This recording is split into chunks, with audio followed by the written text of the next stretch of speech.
Israël dans les plaines de Moab. Balak, le roi de Moab, fait appel à Balaam. Les Israélites repartent. Ils campent dans la plaine de Moab, à l'est du Jourdain, en face de Jéricho. À cette époque, Balak, fils de Sippor, est roi de Moab. Il apprend ce que les Israélites ont fait aux Amorites. Le roi et tout son peuple se mettent à trembler de peur en voyant arriver tant d'Israélites. Alors les Moabites disent aux notables de Madian: « Ces gens si nombreux vont bientôt tout détruire autour de nous, comme des bœufs qui mangent l'herbe des champs. » Le roi envoie donc des messagers à Balaam, fils de Béor. Celui-ci habite Pétor, sur le fleuve Euphrate, dans le pays des Amavites.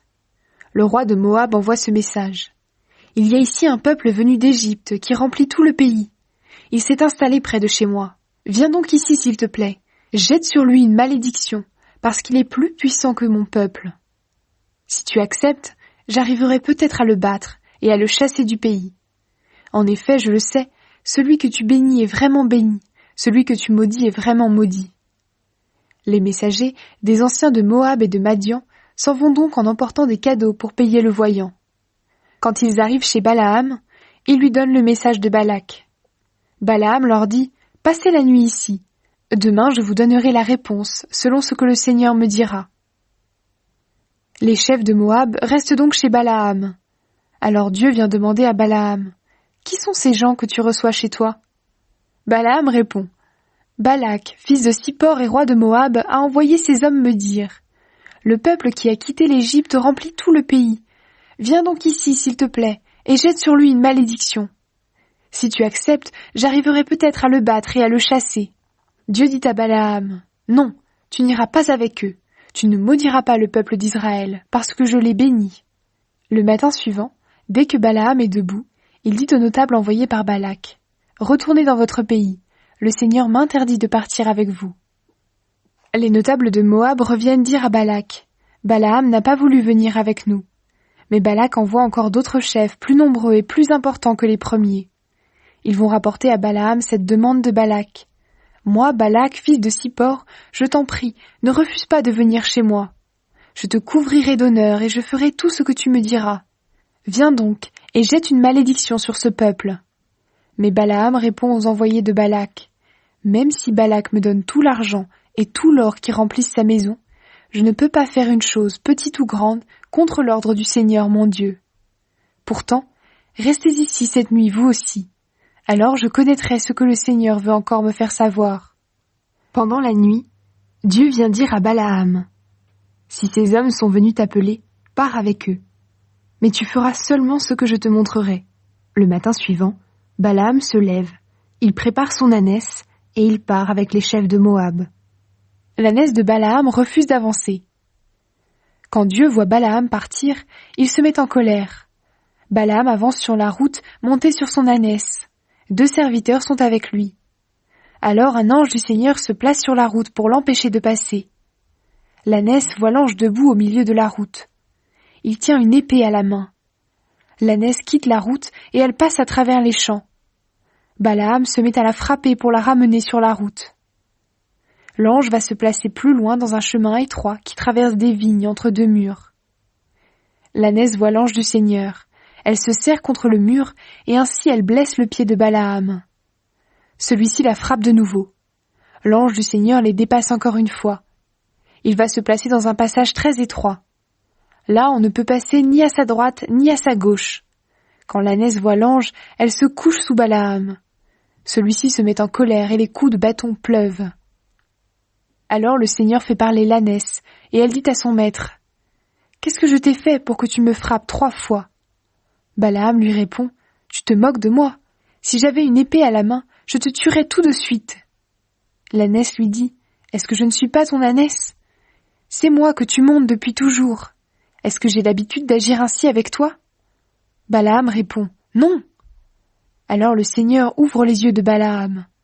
Balaam voit l'ange du Seigneur debout sur le chemin, une épée à la main. Il se met à genoux, le front contre le sol. L'ange du Seigneur lui dit: « Tu as frappé ton ânesse 3 fois. Pourquoi donc ?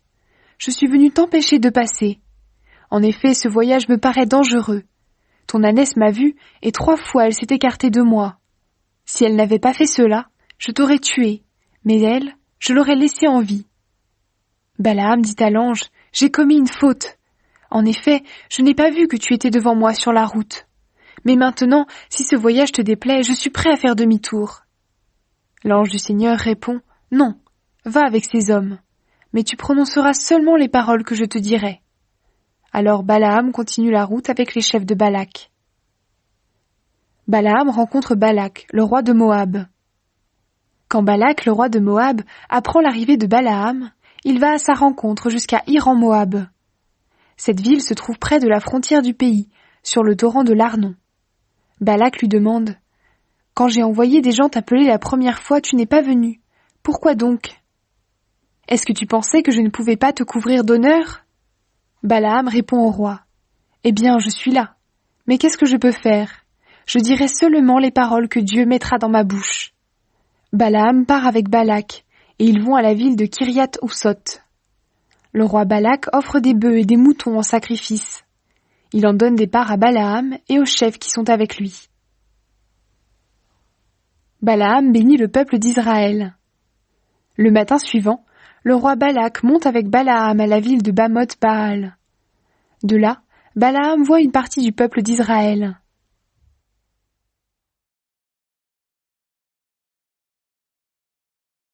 Il dit alors à Balak, « Bâtis ici 7 autels, et prépare-moi 7 taureaux et 7 béliers. » Balak obéit à Balaam. Puis tous les deux offrent un taureau et un bélier sur chaque autel. Balaam dit à Balak, « Reste ici près des sacrifices que tu as offerts. Je vais aller un peu plus loin. Le Seigneur va peut-être venir à ma rencontre. Je te dirai les paroles qu'il me fera connaître. » Ensuite Balaam va sur une colline sans arbre. Là, Dieu vient le trouver. Balaam lui dit, « J'ai fait dresser 7 autels, et j'ai offert un taureau et un bélier sur chacun. » Le Seigneur met alors dans la bouche de Balaam les paroles qu'il doit dire. Puis il lui demande de retourner près de Balak. Balaam rejoint le roi Balak. Il le trouve debout près de ses sacrifices avec les chefs de Moab. Alors il prononce ce poème. « Balak, le roi de Moab, m'a fait venir des montagnes de l'est de la Syrie. Il m'a dit, « Viens, menace les Israélites. Oui, viens, lance des malédictions contre les enfants de Jacob. Mais comment maudire celui que Dieu n'a pas maudit? Comment menacer un peuple que le Seigneur ne menace pas? Je regarde ce peuple du haut des rochers. Je l'observe du sommet des collines. C'est un peuple qui habite à part. Il sait qu'il est différent des autres peuples. Qui peut calculer le total des Israélites? Les gens de la famille de Jacob sont plus nombreux que les grains de poussière. Je souhaite mourir comme ceux qui obéissent à Dieu et finir comme le peuple d'Israël. » Le roi Balak dit à Balaam, « Qu'est-ce que tu m'as fait là? Je t'amène ici pour maudire mes ennemis, et toi tu les couvres de bénédictions? » Balaam répond, « Quand je parle, est-ce que je ne dois pas dire seulement les paroles que le Seigneur met dans ma bouche? » Balaam bénit le peuple d'Israël pour la 2e fois. Le roi Balak continue, « Viens donc avec moi à un autre endroit. Là tu verras tous les Israélites. D'ici tu envoyais seulement une partie. De là-bas tu les maudiras pour moi. » Balak emmène Balaam jusqu'à un poste de surveillance près du sommet du mont Pisga. Là, il construit encore 7 autels et il offre un taureau et un bélier sur chacun. Balaam dit au roi Balak, « Reste ici près des sacrifices que tu as offerts. Je vais aller un peu plus loin pour attendre. » Ensuite le Seigneur vient trouver Balaam. Il lui met dans la bouche les paroles qu'il doit dire. Puis il lui demande de retourner près de Balak. Balaam rejoint le roi Balak. Il le trouve debout près de ses sacrifices avec les chefs de Moab. Le roi Balak demande à Balaam, « Qu'est-ce que le Seigneur a dit ?» Alors Balaam prononce ce poème. « Lève-toi, Balak, fils de Sippor. Écoute-moi attentivement. Dieu n'est pas un homme, il ne ment pas. Il n'est pas un être humain, il ne change pas d'avis. Quand il dit quelque chose, il le réalise. Quand il fait une promesse, il la tient. Moi, j'ai accepté de bénir ce peuple parce que le Seigneur l'a béni. Je ne changerai pas. Le Seigneur n'aperçoit aucune injustice dans le peuple d'Israël. Non, il ne voit aucun mal dans la famille de Jacob. Il est leur Dieu, il habite avec eux. Il reçoit leurs cris de joie comme un roi. C'est lui qui les a fait sortir d'Égypte avec une force terrible, pareille à la force du buffle. Il n'y a pas de magie chez les Israélites. pas de devin dans la famille de Jacob. Ils apprennent au bon moment tout ce que Dieu fait. Ce peuple se lève comme un animal sauvage. Il se met debout comme un lion. Avant de se coucher, il mange la bête qu'il a prise et il boit son sang. Le roi Balak dit à Balaam, « Si tu ne lances pas de malédiction sur ce peuple, du moins évite de le bénir. » Balaam lui répond, « Je t'ai prévenu, je dois dire tout ce que le Seigneur dira. » Balaam bénit le peuple d'Israël pour la 3e fois. Le roi Balak continue, « Viens encore avec moi à un autre endroit. Là, Dieu acceptera peut-être que tu maudisses ce peuple pour moi. » Il emmène Balaam au sommet du mont Péor. De là, on voit tout le désert.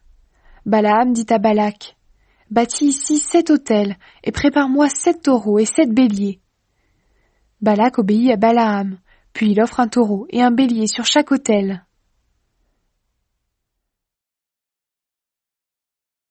Balaam comprend que le Seigneur veut absolument bénir Israël. Il ne va donc pas comme les autres fois chercher son inspiration dans les pratiques magiques, mais il se tourne vers le désert. Il lève les yeux et il voit les tribus d'Israël installées dans leur camp. Alors l'Esprit de Dieu vient sur lui et il prononce ce poème. « Voici ce que je déclare, moi, Balaam, fils de Béor, moi l'homme qui voit clair. Voici ce que je dis, moi qui entends les paroles de Dieu, moi qui vois ce que le Tout-Puissant me fait voir. Oui, Dieu se montre à moi quand je l'adore. Peuple d'Israël, vous qui êtes nés de Jacob, elles sont vraiment belles les tentes que vous habitez. Elles s'étendent comme des torrents, comme des jardins le long d'un fleuve. Elles ressemblent à de beaux arbres que le Seigneur a plantés au bord de l'eau. Elles sont comme l'eau qui déborde d'un puits et arrose abondamment les champs. Le roi des Israélites sera vainqueur d'Agag et leur royaume s'étendra. Dieu les a fait sortir d'Égypte avec une force terrible, pareille à la force du buffle. Ils avalent les autres peuples qui les attaquent. Ils brisent les os de leurs ennemis. Ils les percent de flèches. Ils se baissent comme des lions. Ils se couchent comme des bêtes sauvages. Qui peut les obliger à se lever? Peuple d'Israël, qu'il soit béni celui qui te bénira, qu'il soit maudit celui qui te maudira. Alors Balak se met dans une violente colère contre Balaam. Il fait un geste de menace en disant « Je t'ai appelé ici pour maudire mes ennemis, et pour la 3e fois tu les couvres de bénédictions. Maintenant va-t'en d'ici, rentre chez toi. Je t'avais promis de te couvrir d'honneur, mais le Seigneur te refuse cet honneur. » Balaam annonce l'avenir glorieux du peuple d'Israël. Balaam répond au roi Balak « J'ai dit clairement au messager que tu m'as envoyé, même si Balak me donne tout l'argent et tout l'or qui remplissent sa maison, je ne peux absolument pas désobéir à l'ordre du Seigneur. Je répète seulement ce que le Seigneur me dit. Eh bien maintenant, je retourne vers mon peuple. Mais avant, viens. Je veux t'annoncer ce que les Israélites feront à ton peuple plus tard. » Et Balaam prononce ce poème. « Voici ce que j'annonce, moi Balaam, fils de Béor, moi l'homme qui voit clair. Voici ce que je dis, moi qui entends les paroles de Dieu, qui pénètre les secrets du Très-Haut, qui voit ce que le Tout-Puissant me fait voir. Oui, mes yeux s'ouvrent quand je l'adore. Je vois ce qui arrivera, mais ce n'est pas pour maintenant. Je l'aperçois, mais ce n'est pas pour tout de suite. Une étoile se lève parmi ceux qui sont nés de Jacob. Un chef se lève au milieu du peuple d'Israël. Avec son bâton de roi, il frappe les Moabites à la tête, et il détruit tous les nomades du pays. Il prend aussi Séhir, le pays des Édomites, ses ennemis. Les Israélites remportent la victoire. Un chef sort de la famille de Jacob. Il détruit ce qui reste de leur ville.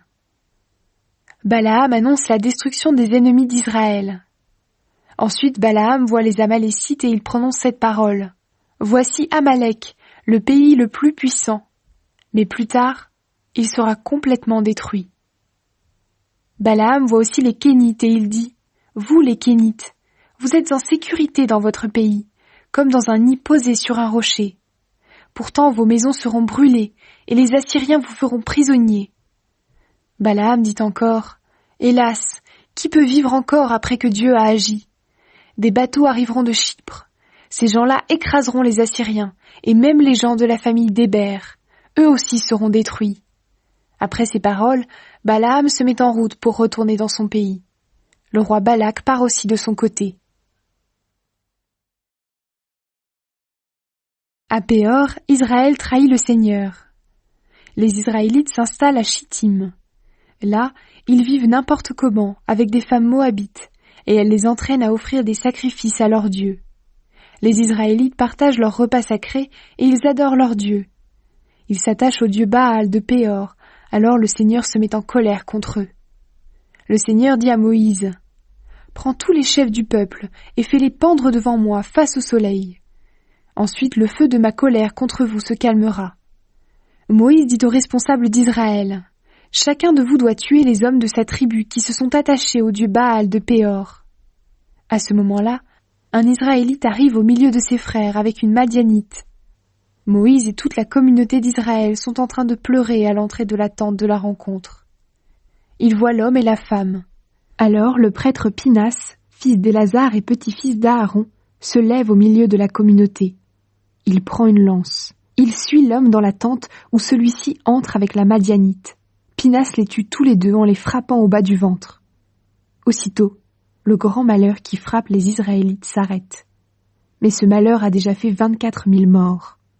Le Seigneur dit à Moïse, « Le prêtre Pinas, fils d'Élazar et petit-fils d'Aaron, a détourné ma colère des Israélites.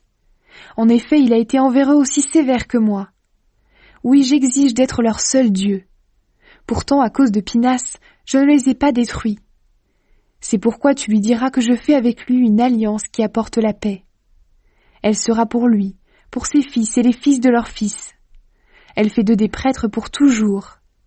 En effet, il a montré qu'il était uniquement attaché à moi, son Dieu. Ainsi, il a obtenu le pardon des péchés pour les Israélites. » L'Israélite qui a été tué avec la Madianite s'appelait Zimri, fils de Salou. C'était un des responsables de la tribu de Siméon. La Madianite s'appelait Cosbi, fille de Sour. Son père était chef de plusieurs clans d'une tribu madianite. Le Seigneur dit à Moïse, « Attaquez les Madianites et tuez-les. » En effet, dans l'affaire de Péor et dans celle de Cosbi, ils vous ont attaqués par la ruse. Cosbi était leur sœur, la fille d'un chef de Madian. On l'a tuée le jour du grand malheur de Péor.